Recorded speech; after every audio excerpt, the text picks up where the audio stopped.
Hi everyone, it's Jason here. In this video I'm covering something that I'm honestly super excited about, and I'm excited because I think it's going to be a game changer for your business. I'm talking about scheduling.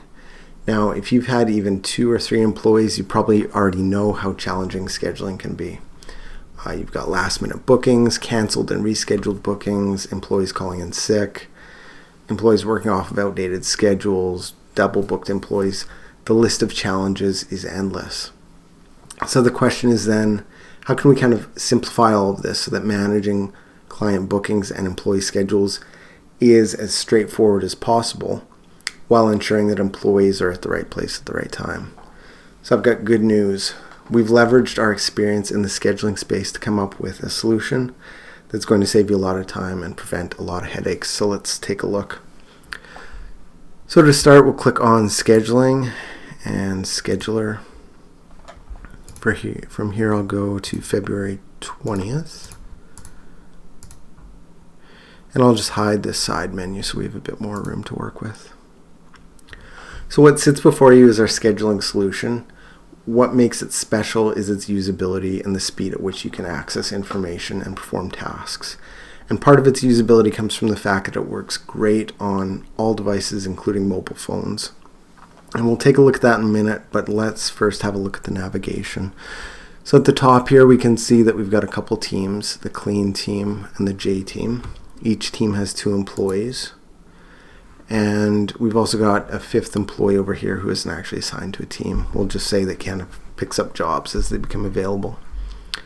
Moving left, we've got a few things to review. So at the top, we have the date for which this view represents. So we're looking at all jobs that are scheduled for February 20th. We've got a button that opens and hides the left navigation menu, as we saw. And then we've also got a button that will display this very video in case you've forgotten how something works.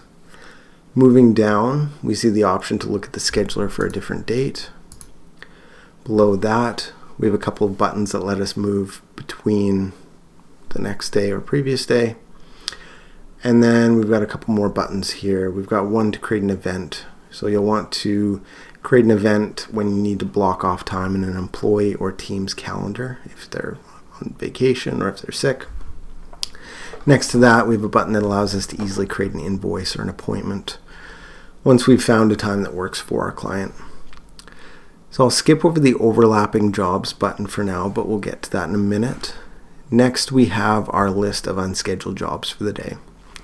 As you can see, some of these jobs have no specific employee requirements, but this one that we have here is booked for 3 employees for 2 hours. And in order to clear this job from the unscheduled list, we need to schedule this job to at least 3 employees. So looking inward, we can see what our employees' regular working hours are. Working hours are set by team, and on the scheduler, they're indicated by this light blue color. So we can see that for the clean team, their regular working hours are 8 a.m. to 5 p.m. So when we look at the jobs that we've actually got scheduled to our employees, there's a few ways that we can actually interact with them. If we click on the word appointment, in the left bar, we see we get some key information about this job. We'll see the customer's name, their address, phone number, and email. Clicking on the address, for example, will open a Google map with that address pinned. Clicking on the phone number will initiate a phone call, and then clicking on the email address will open up your email client. So we'll close this information by clicking this button here. If we go back to our appointment, you'll see we've got a couple other links on it. If we hover over the information icon, it opens a See Info link. So if we click on that, it actually takes us to the invoice or appointment details related to this job, and we can actually go back to the scheduler by clicking Actions and then Schedule Job. So next we've got a remove link next to the information link. If we click on that, we'll see that this actually removes the job assignment from that employee. So let's say we have a booking that is scheduled to let's say Jenny, and we want to see who else is actually scheduled to that booking. All we have to do is click on the assignment, and any of the other assignments that are brought to the foreground and have a shadow behind them are the same job. So from this, we can see that this job has been assigned to Jenny, Jake, and Frank. Now let's have a look at how we can assign jobs to other employees. So let's say, for example, we know that this job is actually going to require more than 3 employees. So all we have to do is make sure that it's selected, and then we can just click on the employee that we'd like to assign that job to. So we'll click on Bill. So from this, we can see that the job was scheduled to Bill, and now these 4 employees are assigned to this job. Now let's take a look at another job. Let's take a look at this job that's scheduled for 12:30. Let's say in this example, we know that this job is actually going to require 2 teams. It's already been scheduled to Team J. We want to assign it to the clean team as well. All we have to do is make sure that the job is selected as it is here, and then click on the clean team. Immediately, the job is scheduled to the clean team, and we can see that all 4 employees are scheduled now. So if we want to remove a job assignment, all we have to do is click on the remove link. Now let's take a look at scheduling a job from our unscheduled jobs list. So doing this is just as easy as scheduling employees using the copy method. All we have to do is click on one of the job assignments. We'll click on this one. And then we can select the teams and employees that we wish to assign to this job. So in this case, we'll say that we'll assign the clean team. Click on the clean team, and we also want to assign Frank to this job. So with our teams and employees selected, we then click the assign button, and we see the job has been assigned to all 3 employees.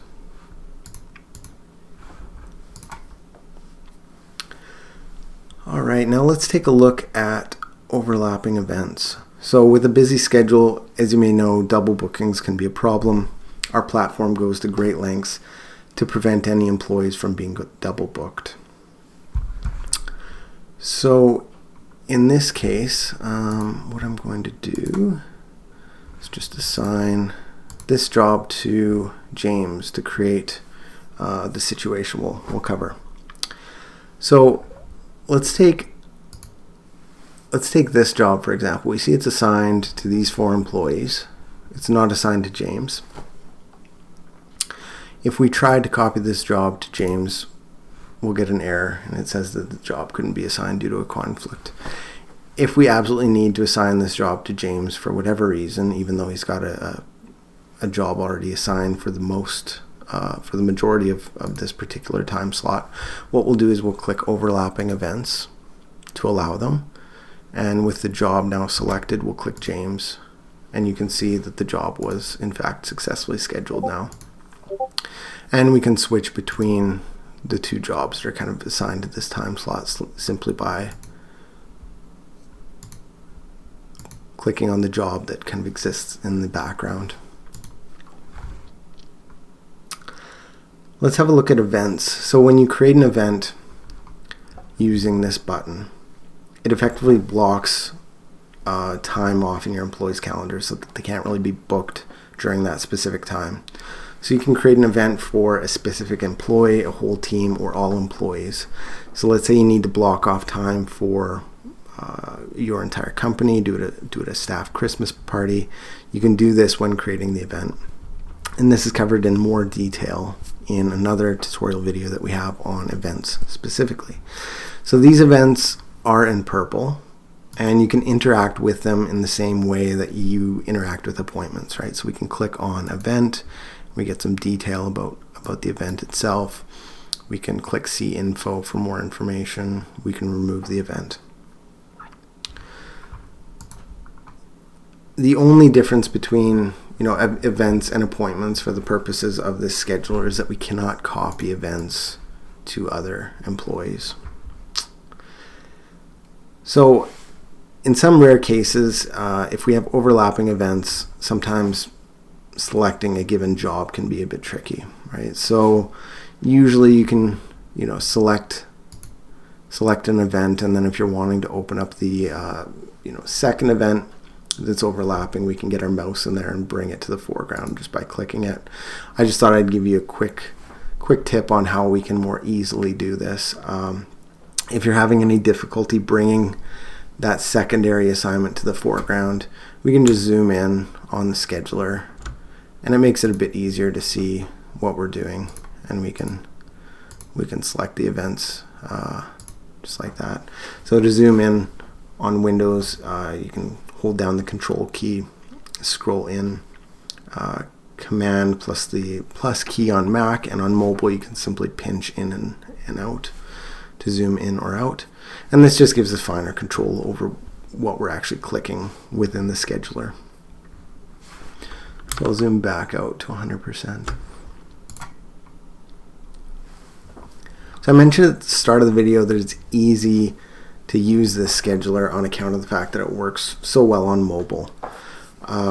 When you're on the road, you may need to do all of these things, or some of these things that I've just showed you on your mobile device. So with our scheduler, this is possible. Let's just take a look at what the scheduler looks like on a mobile device. Alright, so this is pretty much how it would look on a mobile phone. At the top, we see a similar navigation structure. So we see the date at the top and buttons to move forward and back one day. We see this field that allows us to move to a different date within the scheduler. Our overlapping jobs button is still here. And if we want to see our unscheduled appointments, we can simply click on this button and it brings them up. Let's assign one of our unscheduled appointments to everyone on our team. So we'll click on this one, 4 to 5 p.m. It takes us to that point in the calendar. It's represented by a green bar. And in this case, maybe let's just select everyone from the clean team, and we'll select Jake and Frank as well. So with all of our employees selected that we're wanting to assign to the job, we click Assign. And then we get confirmation up here of the 4 assignments. So with our finger, we can scroll up and down throughout the schedule, as you can see. If we're wanting to interact with one of these appointments, all we have to do is tap on it, and we get some navigation buttons that come up at the bottom. So this info button brings up these key details about the appointment, as we saw earlier on the desktop version. Clicking on the invoice button takes us to the specific details of that appointment, including work that's needing to be done. We can delete this job assignment from this employee by clicking delete, and then we can close this navigation menu by clicking close, just like that. So in summary, the mobile version of this scheduler allows you to perform 100% of the functions that the desktop version supports. It really does work quite well. So with this information, you can effectively manage clients' appointments and your employee schedules, but there are some advanced options that might interest you. So we'll just close the mobile view. So within our scheduler, there are really 2 types of jobs. There are what we call employee jobs, and these are jobs that are blue in color and have essentially been assigned to an individual employee. So for example, if I'm wanting to copy this job to an individual employee, I would select the job and then click on that employee, and we see that it shows up in blue, right? So that's an employee job. There is another type of job, and that's called a team job. A team job results when we assign a job to a team as opposed to an employee. And to show that, we'll click on this assignment, and we'll click on the J team up here. So we see that the job was assigned to the 2 employees on that team, and they are pink. So team jobs are pink in color. And I'll maybe just explain the purpose of these team jobs. So if anyone on a team has a team job assigned to them for a given block of time, no one else on that team will ever be auto-scheduled to another job for that block of time. So I'll give you an example.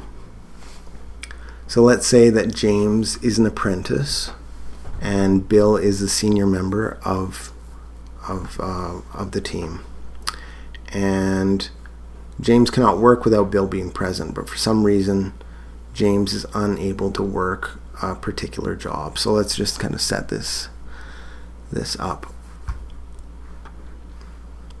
I guess we could actually use this as an example, this job here. So with this team job in place, essentially because Bill has a team job assigned to him, James can never be assigned to a job that spans from 12:30 p.m. to 2 o'clock p.m. So if you ever need to convert a team job to an employee job or vice versa, we can simply delete the assignment and then just copy the job to the individual, just like this. Now it appears as blue. In this case, James can now be assigned via our autoscheduler to a job that spans from 12:30 to 2. So in 99% of cases, the distinction between a team job and an employee job won't matter. I just wanted to make you aware of this functionality in case you ever need it. So the last thing that we'll look at in the scheduler is job status. So if you've got employees who are using the employee portal and are checking in and out of jobs, within the scheduler we can actually see which jobs are in progress and which are complete. So let's assume that the current date is February 19th. So we'll just move back a day. So if we look at the job assignments for Team J, we can see that Jenny has started work on this job as indicated by the light green bar that exists on this job assignment. So when an employee has marked the job as completed, the bar will turn dark green, as we see with this job that James is assigned to. Jobs with no bar have either not yet been started or the employee has just not marked it as started or complete.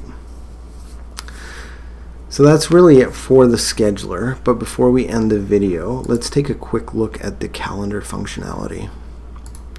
So we'll just open up the menu again and click on Scheduling Calendar.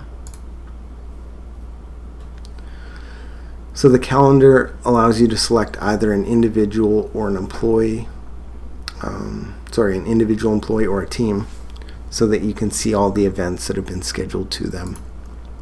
So in this case, we've got the clean team selected, and we can also select a period of time that we want to review. So let's select a 1-week period. We'll go from February 18th to February 25th.